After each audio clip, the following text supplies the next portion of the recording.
بسم اللہ الرحمن الرحیم، السلام علیکم ورحمۃ اللہ وبرکاتہ۔ عابد راضی چینل کی طرف سے آج میں اپنے چاہنے والوں کے لیے ایک خوبصورت دعا لایا ہوں۔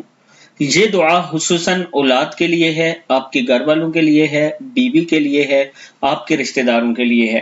وہ رشتے جو آپ کے قریب ہیں، سگے رشتے ہوتے ہیں، جن کے لیے آپ جیتے ہیں، جن کی خدمت آپ کرتے ہیں، جیسے ماں باپ ہوگے، بہن بھائی ہوگے، میاں بیوی ہوگی اور ساتھ میں بچے وغیرہ ہوگے، ان کے لیے یہ دعا ہے۔ یہ قرآنی آیت ہے، اگر آپ یہ پڑھ لیتے ہیں تو وہ آپ کی آنکھوں کی ٹھنڈک بن جائیں گے۔ آنکھوں کی ٹھنڈک بننے سے مراد کہ آپ کے لیے ان کی طرف سے سکھ ہوگا، دکھ نہیں ہوگا، وہ آپ کو پریشان نہیں کریں گے، چاہے کوئی بھی رشتہ ہو، بہن بھائیوں کا ہو یا بچوں کا ہو یا بیوی کی طرف سے ہو۔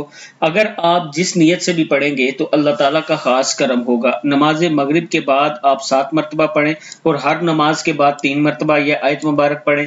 آیت ہے بسم اللہ الرحمن الرحیم، ربنا هب لنا من ازواجنا وذرياتنا قرة اعین واجعلنا للمتقین اماما۔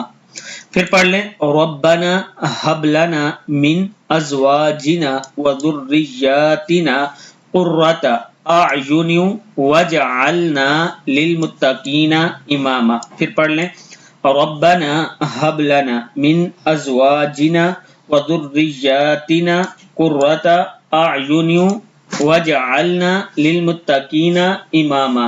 صدق اللہ العظیم۔